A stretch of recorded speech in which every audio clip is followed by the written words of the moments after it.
દાબેલી, વડાપાઉં કે સેન્ડવિચ તમે ખૂબ ખાધી હશે. આ સુરતનું ફેમસ સ્ટ્રીટ ફૂડ તમે ક્યારેય ખાધું હશે. મેં નામ નથી પાડ્યું પણ સાંભળેલું છે. હવે આ ખાવામાં ખૂબ ટેસ્ટી છે, બનાવવું પણ ઇઝી છે અને ખાવામાં આનો થોડો ક્રન્ચી ટેસ્ટ પણ સરસ આવે છે. જો આવી રીતે બનાવીને ખાય તો બર્ગર છે, વડાપાઉં છે એ ખાવાનું પણ ભૂલી જાય. તો ચાલો બનાવવાનું આપણે શરૂ કરીએ. પહેલાં તો આપણે તેની ચટણી બનાવીશું ગ્રીન. તો તેના માટે 2 તીખા મરચાં લીધા છે, 1 ટુકડો આદુનો લીધો છે, 8 થી 7 કળી લીલું લસણ લીધું છે. જો તમારી પાસે લીલું લસણ ન હોય તો સૂકું લસણ લઈ શકાય. 1 વાટકી જેટલો લીલા ધાણા લીધા છે, સાથે સ્વાદ મુજબ મીઠું લીધું છે અને અડધા લીંબુનો રસ લીધો છે. અને ભેગા આપણે થોડા એવા ખારી સિંગ ઉમેરીશું. જો ખારી સિંગ હોય તો ભલે, નકર સિંગદાણા ઉમેરી શકાય. હવે આને આપણી સારી એવી વાટી લીધી છે. આને થોડી થીક જ રાખવાની છે ચટણી, બહુ નરમ નથી કરવાની. હવે આપણે મેયોનીઝ બનાવી લઈએ. તો મેયોનીઝ બનાવવા માટે 1 લાલ મરચું લીધું છે, મોળું છે, સાથે 4 થી 5 પનીરના ટુકડા લીધા છે, 1 મુઠ્ઠી જેટલા સિંગદાણા લીધા છે અને ભેગું મીઠું છે અને ઓરેગાનો છે ને કાળા મરીનો પાવડર છે. હવે 5 થી 6 ચમચી જેટલું થીક હોય એવું આપણે દહીં લેવાનું છે. તમારે અહીંયા અત્યારે જાડું જ દહીં લેવાનું છે. દહીં ન હોય તો મસ્કો દહીંનો લેવો તો પણ ચાલે. તો મેયોનીઝ બનીને આપણું તૈયાર થઈ ગયું છે. તો હવે આપણે વેજીટેબલ સુધારી લઈએ. વેજીટેબલમાં જો અત્યારે હું અહીંયા કે કોબીજ સુધારું છું. આવી રીતનું ઝીણું ઝીણું પાતળી સ્લાઇસમાં કોબીજ સુધારવાનું છે. આ રીતે કોબીજ છીણી લેવાનું કે સુધારી લેવાનું. હવે આપણે લાંબી લાંબી સ્લાઇસમાં પાછી ડુંગળી સુધારી લઈશું. ડુંગળી સુધાર્યા બાદ હવે આપણે ટમેટાં સુધારશું. ટમેટાને આવી રીતે ફરતેથી કટ કરીને વચ્ચેનો ભાગ આપણે કાઢી નાખવાનો છે. એને પણ આપણે આવી રીતે લાંબી લાંબી સ્લાઇસમાં સુધારી લેવાના છે. હવે એ થઈ ગયા પછી આપણે કેપ્સિકમને પણ બારીક બારીક સુધારી લીધું છે અને લીલા ધાણાને પણ બારીક સુધારી લીધા છે. હવે આ એક બાઉલમાં આપણે બધું જ મિક્સ ભેગું કરી દઈએ. આ વેજીટેબલ તમે કોઈ પણ વેજીટેબલ ઓછા હતકું લઈ શકો અને જો તમારે ડુંગળી લસણ વગરનું બનાવવું હોય તો પણ બની શકે. અત્યારે તો મેં ડુંગળી અને લસણ લઈ અને બધા જ વેજીટેબલ એક જ સરખા માપમાં લીધા છે. બધા વેજીટેબલ મિક્સ કરી તેની અંદર મેં 2 ચમચી જેટલી તીખી લીલી ચટણી ઉમેરી છે અને 8 થી 10 ચમચી જેટલો મેયોનીઝ ઉમેરીશ. આ મેયોનીઝ આપણે ઘરનો જ બનાવેલો છે. તે હવે સિઝલિંગ ટોપિક પણ ઉમેર્યું છે, સાથે આપણે થોડું મીઠું ઉમેરશું. મીઠું તમારે તમારા સ્વાદ મુજબ ઉમેરવાનું. ને અત્યારે અહીંયા રેડ ચીલી સોસ ઉમેર્યો છે. મીઠો રેડ ચીલી સોસ છે, તમે કોઈ પણ રેડ ચીલી સોસ ઉમેરી શકો. હવે અહીંયા મેયોનીઝ થોડું ઓછું હતું એટલે મેં થોડુંક અંદર વધારે ઉમેર્યું છે, કેમ કે મેયોનીઝનો ટેસ્ટ થોડોક વધારે આવે છે.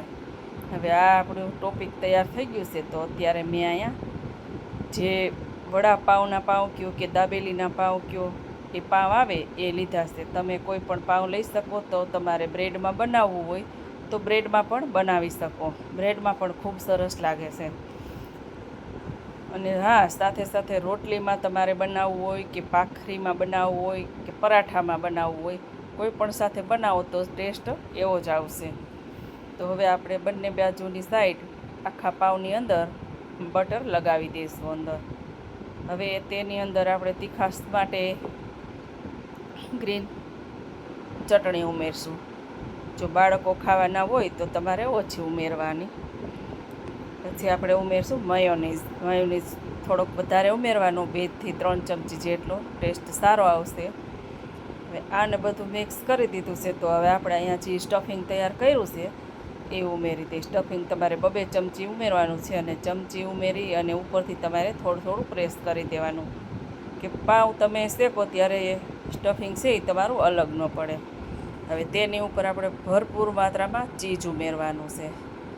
ચીઝ મેલ્ટ થાય એટલે આનું કોમ્બિનેશન એટલું સરસ બને છે ને, ચીઝ અને આ ટોપિકનું. અને ચીઝ ઓગળશે એટલે ખાવામાં ખૂબ ટેસ્ટી લાગશે, એકદમ ક્રીમી ટેસ્ટ આવશે.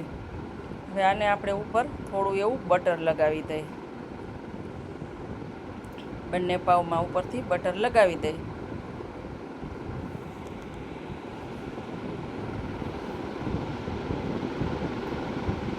હવે આપણે એક પેન લઈ લઈએ. જો તમારી પાસે આવી રીતે ગ્રીલ પેન હોય તો તેની અંદર શેકી શકાય. ગ્રીલ સેન્ડવિચનું ટોસ્ટર હોય તો તેમાં ગ્રીલરમાં પણ શેકી શકાય. કંઈ ન હોય તો તમારે નોનસ્ટિક તવો હોય તો એની ઉપર શેકી શકાય. આ અત્યારે ગ્રીલરની પેન નોનસ્ટિક છે, હવે તેની ઉપર શેકું. એમાં થોડું બટર લગાવ્યું છે. હવે જે આપણે બટર વગરનો ભાગ હતો ને એ જ આપણે નીચે રાખ્યો છે. ઉપર તો આપણે બટર લગાવેલું જ હતું અને થોડુંક તવેથાના મદદથી ઉપરથી પ્રેસ કરી અને અલટ પલટ કરી આ રીતે આપણે શેકી લેવાનું છે. બંને પાવને આ જ રીતે આપણે શેકી લેવાના છે. જો તમને બટર ન ભાવતું હોય તો તમે તેલમાં પણ શેકી શકો. તેલમાં પણ ખૂબ સારો ટેસ્ટ આવે છે. અને હા, વિડીયો ગમે તો લાઇક, શેર, સબસ્ક્રાઈબ કરી દેજો. પાસે આપેલું બેલ આઇકન જરૂર દબાવજો, જેથી કરીને અવનવી રેસીપીની નોટિફિકેશન તમને પહેલાં મળે. આ રીતે રોતાશ પડતા થોડા બ્રાઉન થાય ત્યાં સુધી આપણે પાઉં શેકવાના છે. તો હવે આપણે એને સર્વિંગ બાઉલમાં લઈ લઈએ. બંને પાઉં સર્વિંગ બાઉલમાં લઈ અને આપણે એની અંદર જે રેડીમેડ પેકેટમાં બાલાજીની વેફર આવે છે એ વેફર ઉમેરવાની છે. વેફર તમે કોઈ પણ લઈ શકો. સોલ્ટેડ વેફર લઈ શકો, તીખી વેફર મસાલા આવે છે એ લઈ શકો, નોર્મલ મોડી વેફર લઈ શકો, કે પછી તમે ક્રન્ચીક્સ લઈ શકો. વેફર કોઈ પણ ચાલે. વેફર આની અંદર એમ કે વેફર, પણ હા, વેફર આ ટાઈમપાસ છે, એટલે આ ખાવામાં ટાઈમપાસ ખૂબ મજા આવે છે. આનું નામ તો સુરતમાં જે બનાવેલી છે એમને પાડેલું છે. ખાવાની ખૂબ મજા આવશે. આવી રીતે જો તમે ક્યારેય ન બનાવ્યું હોય તો આ નાસ્તો તમે ઘરે એકવાર ચોક્કસથી બનાવજો, એકવાર ટ્રાય કરજો. ખાવાની ખૂબ મજા આવશે અને જાજો સમય પણ નથી, થોડા સમયમાં બનીને તૈયાર થઈ જશે. તો આવી રીતે કોણે કોણે બનાવ્યો છે જરા કમેન્ટ બોક્સમાં જણાવજો. વિડીયોને અહીંયા એન્ડ કરી. જય શ્રી કૃષ્ણ.